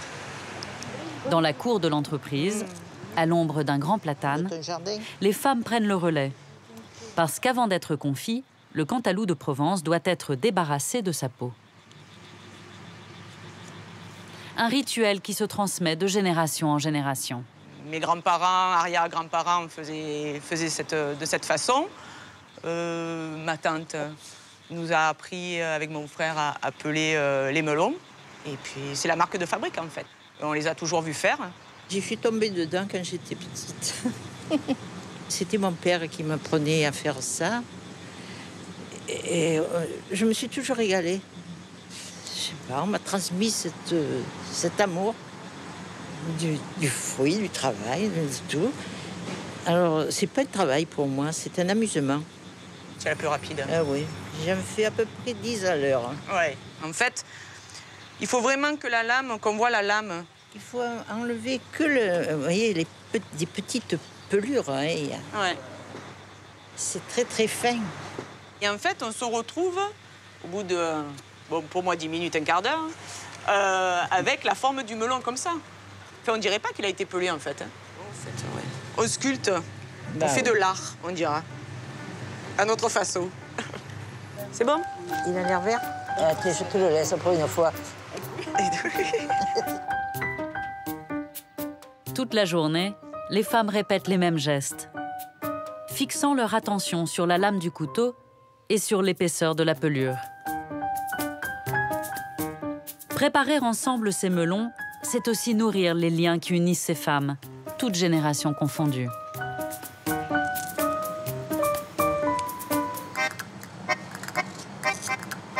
Pour moi, c'est un moment de détente. Voilà, on est bien, on discute. Il y a une super bonne ambiance. Oui, c'est vrai. Chacun raconte sa vie de famille, ses recettes de cuisine. Oui, entre autres. Entre autres. Des fois, on est dans nos pensées très profondes. On est dans notre monde. Des fois, dans la journée, on ne parle pas. Oui, des fois, on ne parle pas. On est là, on pèle. Des fois, on pleure. Des fois, on craque. Des fois, on se prend des fous rires. Enfin, voilà, on partage notre vie, quoi, en fait. Et Martine? Eh oui. Donc, c'est une histoire de femme. Oui, c'est vraiment une histoire de femme. Une fois les melons pelés, les quartiers sont chauffés dans ce jus et piqués un à un pour que le sirop pénètre au cœur du fruit. Après l'avoir préparé, l'avoir pelé ou rincé, on va le ramollir à l'eau. Et cette étape-là est essentielle puisque trop ramolli, le fruit va partir en confiture. Et s'il n'est pas assez ramolli, pas assez blanchi, il va racornir plus tard dans les étapes de fabrication. Et là, il y a tout l'art du confiseur qui va piquer, qui va regarder, qui va toucher. Il n'y a pas vraiment d'apprentissage, c'est l'expérience. L'étape suivante est cruciale. Le melon est cuit dans un sirop. Peu à peu, ce mélange d'eau et de sucre remplace l'eau naturelle du fruit. L'opération se répète 7 ou 8 fois pendant 3 ou 4 semaines.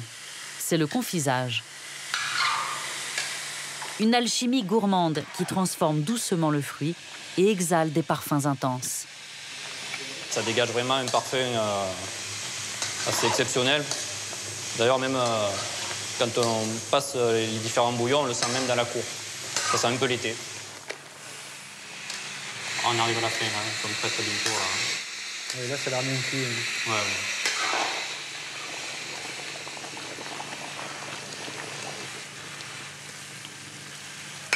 L'idée d'un bon fruit confit, c'est de pouvoir conserver le goût du fruit, son grain. Par exemple, une poire, il faut qu'on retrouve le grain de la poire comme un fruit qui vient d'être cueilli, en fait. C'est vraiment, la méthode artisanale est vraiment la seule méthode qui permet de préserver tous ces éléments-là. Ici, tous les fruits sont touchés par la magie du confisage. Un savoir qui s'est élaboré au fil des siècles. Les Romains trempaient des fruits dans du miel, mais c'est au Moyen-Âge que Nostradamus, le célèbre astrologue, trouve la recette idéale. Il écrit « Fardements et confitures », qui reste encore aujourd'hui la recette du fruit confit partagée par les meilleurs artisans.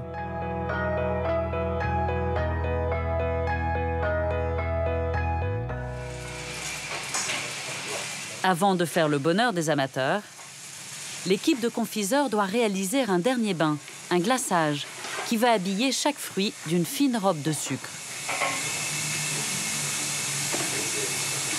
Le glaçage, c'est pour éviter, c'est la dernière opération que l'on fait, pour éviter que le fruit colle au doigt au moment de la dégustation. Voilà. Si le glaçage est bien fait, en fait, le fruit va rester brillant, mais non collant.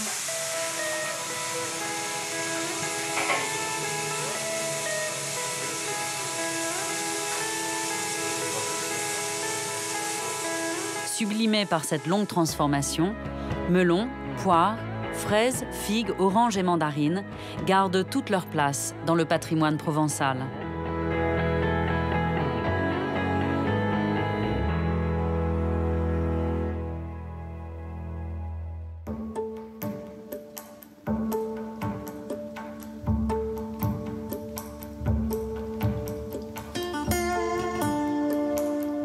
À seulement quelques kilomètres au sud, changement de décor. La Crau est une plaine de galets absolument méconnue. Cette vaste étendue est l'ancien delta de la Durance. Aujourd'hui, c'est aussi l'une des seules steppes d'Europe.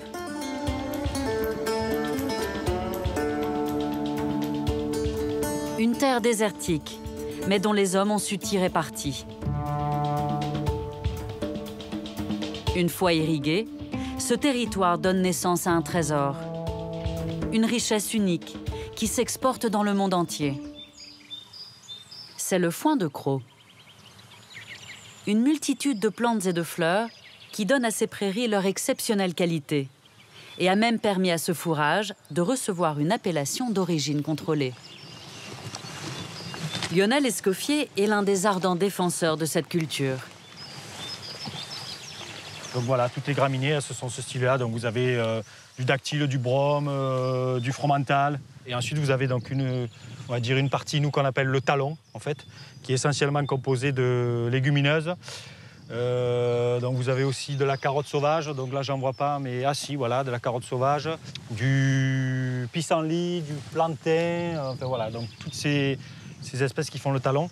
Donc si vous voulez, ce mélange de plantes apporte à la fois tout ce qui est cellulose, donc fibre longue pour la digestion des animaux, et ensuite tout ce qui est énergétique, protéines, c'est apporté par toutes les autres, donc la luzerne, la vesse, enfin les légumineuses essentiellement. Quoi, voilà. Donc qui font que c'est un foin qui est très riche en énergie aussi. Lionel est aussi éleveur. Il possède un troupeau de près de 2000 moutons. Des bêtes qui profitent particulièrement des richesses du pâturage. Si le foin de Crau est si généreux, c'est qu'il a tiré avantage d'un cadeau de la Durance. Quand on parle de Crau, la caractéristique de la Crau, c'est ça, quoi. Les galets de Crau. Donc, la Crau, en fait, qui est l'ancien lit de la Durance. Donc, les cailloux ont été emmenés par le fleuve, quoi. Donc ils ont été polis par l'eau. On voit que c'est des cailloux qui sont assez lisses.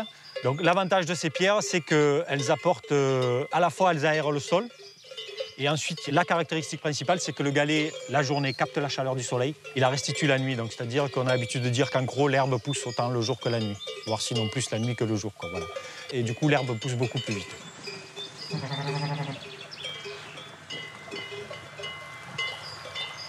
Une herbe qui bénéficie d'un autre bienfait. Les eaux de la Durance acheminées jusqu'ici par ces petits canaux. Cet ingénieux réseau d'irrigation du XVIe siècle a permis de faire de ce désert une plaine agricole.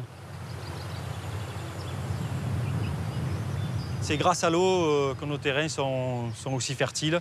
Ce qui fait aussi la richesse de cette eau, c'est qu'elle arrive des Alpes.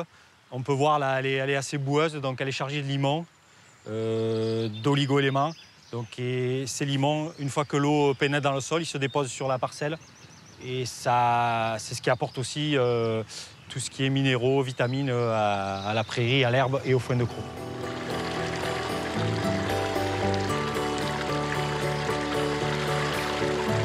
Aujourd'hui, ce foin fait le bonheur des chevaux de course, des haras de Normandie jusqu'aux écuries du roi du Maroc et du sultan de Brunei.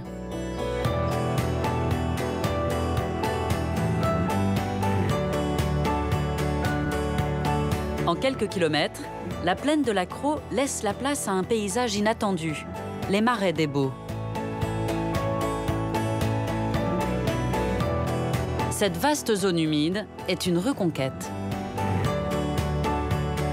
Il y a quelques années, l'agriculture intensive gagnait sur cet espace naturel et l'usage d'engrais menaçait sa biodiversité. Récemment, les agriculteurs ont pris conscience de sa valeur et ils ont laissé la nature reprendre ses droits. Depuis, les oiseaux sont revenus par milliers. Les marais sont devenus le refuge des hirondelles. À la tombée du jour, elles se rassemblent dans les roselières pour y nicher. C'est ce moment qu'ont choisi ces ornithologues amateurs pour déployer leurs filets et tenter de les attraper. Encore un. C'est des filets japonais avec des mailles très fines qui permettent en fait d'attraper les oiseaux sans leur faire mal. Et ils font à peu près 3 mètres de hauteur et 12 mètres de long. Et c'est la technique la plus courante pour capturer les passereaux, les petits oiseaux. Ces bénévoles de l'association Arocha organisent régulièrement des comptages. Et pour ça, ils ont une astuce, ils diffusent des cris d'hirondelles.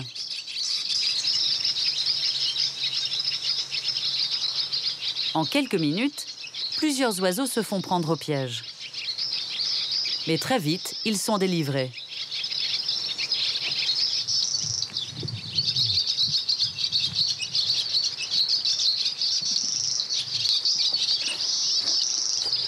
Alors, en fait, il y a plusieurs espèces.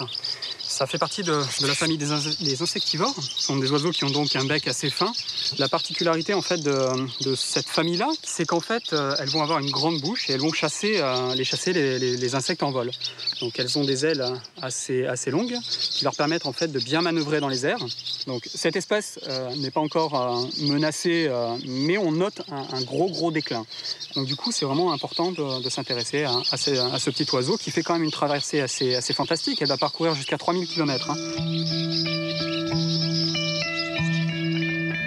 Pour les hirondelles, les marais des Baux sont la dernière étape avant la grande traversée de la Méditerranée et du Sahara. Un site que ces voyageuses au long cours n'ont pas choisi par hasard. On s'est rendu compte qu'en fait, elles choisissaient certains habitats spécifiques pour s'alimenter, notamment toutes les prairies de foin de Crau, les vignes et les vergers. Il y a aussi beaucoup de vergers dans les alentours. Il y a des vignes pas très loin dans les costières de Nîmes. Et les fruits qui sont laissés pendant les vendanges ou pendant les récoltes pourrissent, produisent beaucoup de mouches que les hirondelles vont manger. Et c'est pour ça qu'on arrive à en voir autant et qu'elles choisissent de se rassembler ici.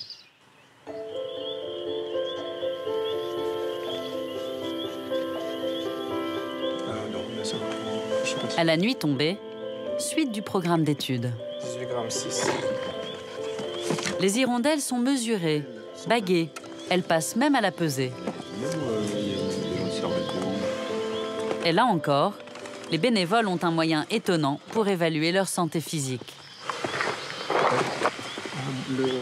On souffle sur les plumes pour pouvoir voir justement la chair et par transparence, on arrive à voir des taches de graisse sous la peau. Et en fonction de la quantité de graisse qu'on peut observer, on donne un score qui va de 1 à 4. 1, ça veut dire qu'elles ne sont pas du tout grasses, et 4, qu'elles sont très très grasses, qu'elles ont bien mangé et qu'elles sont prêtes à partir.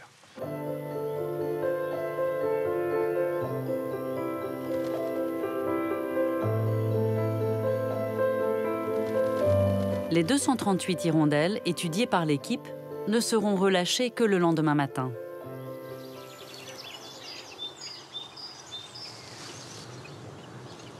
À l'aube, les hirondelles de la roselière se réveillent.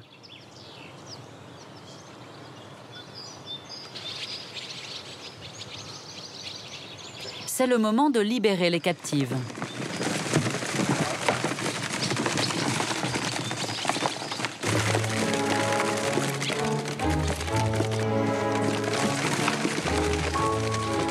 Toutes vont se disperser pour se nourrir encore quelques jours dans les Alpilles. Elles vont faire des réserves avant le grand voyage jusqu'en Afrique centrale, et même pour certaines, jusqu'en Afrique du Sud.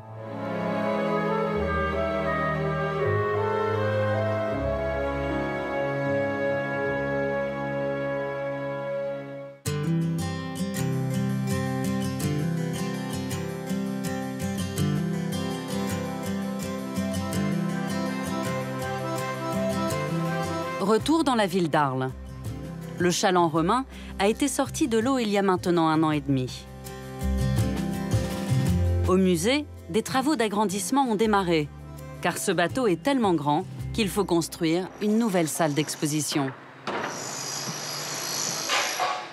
Seul Claude Sintès, le directeur, arrive à imaginer la future place de l'embarcation. Oh là là, ah oui, ça a bien poussé depuis la dernière fois, hein.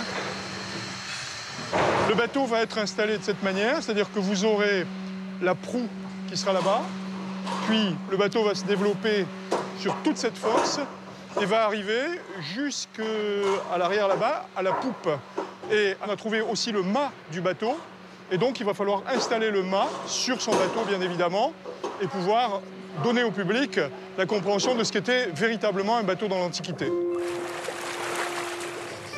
Au moment de son naufrage dans le Rhône, le chaland transportait des pierres qui devaient servir à la construction de villas romaines.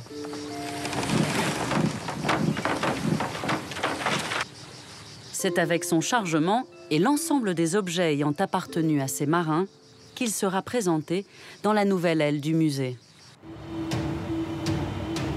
Mais la restauration du bateau est loin d'être terminée.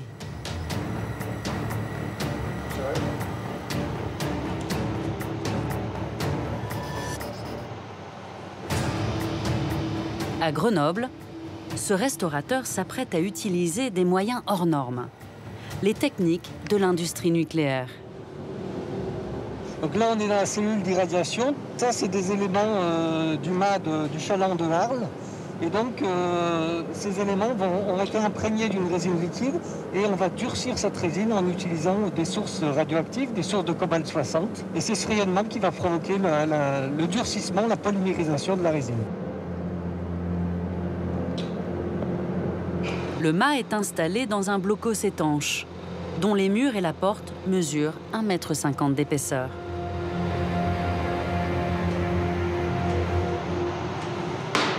Une fois la porte fermée, les barres radioactives situées dans cette piscine peuvent remonter. L'irradiation va durer 48 heures. C'est une technique qui fonctionne très bien pour consolider véritablement, avoir une très grande solidité au niveau des objets. C'est le cas du mât de Arles qui a une très grande fragilité et donc qui a dû être consolidé avec cette technique.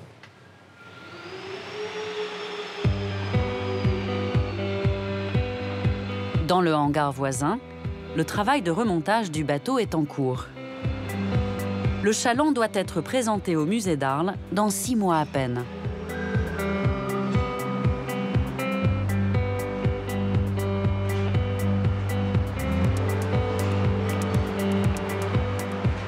Grâce aux étiquettes jaunes, les archéologues restaurateurs reconstituent le puzzle géant.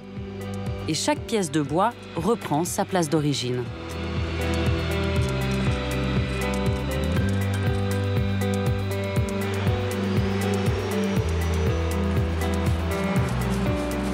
Sabrina, l'archéologue responsable du projet, est venue voir l'avancée des travaux. C'est un vrai travail de fourmi là, que vous faites sur la restauration. Ça avance vite. Ça avance vite, mais il y a beaucoup de travail encore. C'est énorme. On est toujours sur le fil du rasoir. En gros, on a en face de nous la moitié de l'épave, puisqu'on a environ 5 tronçons qui sont en cours de remontage. Donc on peut dire que là, on est au milieu du gué. Il reste encore un gros travail pour la mise en place des flancs et puis la fixation de toutes les cloisons qui viennent protéger l'intérieur du caisson du bateau. J'ai toujours pas cette vision quand même des 31 mètres. Même si le bateau, je le connais bien, même si on a travaillé, on a terminé le travail de restitution en 3D du bateau, j'ai toujours du mal à le projeter en réel.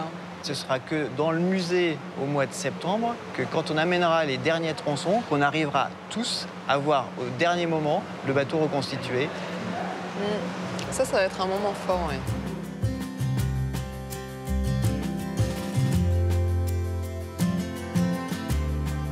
Au musée, l'exposition du bateau gallo-romain se prépare. Les objets les plus emblématiques sont en pleine restauration. Ethel s'occupe de la mascotte de la fouille, ce petit chien en céramique. Il s'agit d'une cruche, mais vraiment avec une forme originale, avec le bec verseur ici, dans la bouche du chien, l'anse, la poignée pour pouvoir verser comme ça. Ensuite, le fond plat permet de le poser. Et normalement, à la fin de la restauration, il tiendra debout et on pourra le présenter vertical. Entre collage, prélèvement et restauration, le travail ne manque pas. Ah, mais c'est génial ça! Oliva Practa. Pour David, en charge des céramiques, chaque jour apporte une nouvelle énigme. Il vient de découvrir une inscription inconnue. Et c'est souvent ce qui est problématique avec les inscriptions peintures. On est content d'en avoir et quand on en a, des fois, on ne sait pas ce que c'est. Certains mystères ont été résolus. David a pu identifier l'étrange visage de ce grand vase, sorti des eaux du fleuve. C'est la représentation très rare de Sabasios, un dieu romain. C'est vrai qu'on s'est posé pas mal de questions quand on l'a découvert. On ne savait pas si c'était une méduse barbue avec des serpents, enfin, c'était pas cohérent. Et depuis, on a retrouvé 2 vases très similaires aux nôtres, à Pompéi, dans la maison des cultes magiques. Or, il se trouve que ce personnage est représenté le plus souvent avec des serpents, qui est représenté barbu. Donc, nos hypothèses convergent vers ce culte de Sabasios. Après, il faut bien voir que c'est un objet fonctionnel qui servait à mélanger le vin avec de l'eau. On pouvait même, pour des banquets, on va dire, un petit peu prestigieux, faire venir de la glace pour le mélanger. Donc c'est vrai que c'est un objet qui servait à ça. Les unes après les autres, les centaines de céramiques remontées par les plongeurs sont passées dans les mains des restaurateurs. Au musée, elles vont rejoindre les célèbres statues déjà sorties du Rhône, Auguste, César et Neptune. Ces figures romaines assistent aujourd'hui au remontage du dernier tronçon du bateau. Nous sommes en septembre 2013. L'heure de l'inauguration approche. Emballée comme un tableau de maître, la proue du navire fait son entrée dans le musée.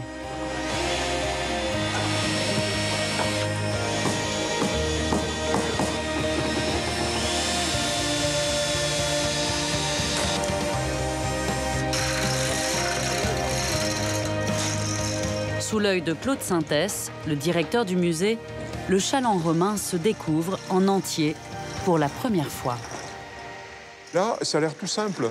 Le fait que les collègues de Arc Nucléaire installent un bout de proue, comme c'est le cas, ça a l'air tout simple. Mais pour nous, c'est une très très forte émotion parce qu'on sait tout ce que ça représente de travail, d'angoisse, on sait ce que ça représente d'organisation et tout ça. Donc la moindre planche, ce bout de planche, ça ne représente pas grand-chose, c'est quelques dizaines de kilos. Mais c'est un poids énorme derrière d'émotion pour nous tous, pour toute l'équipe, et on l'espère désormais pour notre public. Il faut pivoter comme ça un peu. On va le bloquer et vas-y. Voilà. Voir un bateau pareil, c'est tout de suite imaginer les gens qui étaient sur ce bateau. C'est tout de suite imaginer les gens qui sont en train de tirer ce bateau, qui sont des esclaves. C'est ceux qui sont en train de mettre les pierres à bord ou de les décharger. Et tout ça est immédiatement perceptible. Tout le monde le voit à la seconde.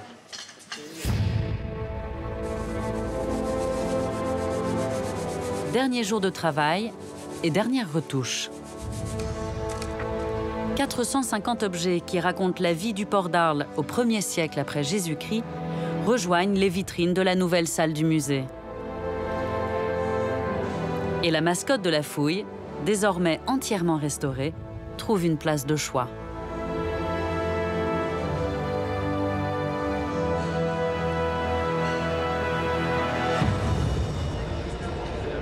Nous sommes le 4 octobre 2013, à quelques heures de l'inauguration. Présenté dans une fosse de 35 mètres de long, le chaland semble prêt à larguer les amarres et à poursuivre sa navigation sur le fleuve. Comme à l'époque de son naufrage, tout est en place. La cuisine a été réinstallée à l'arrière, avec son brasero, la vaisselle et les outils des marins.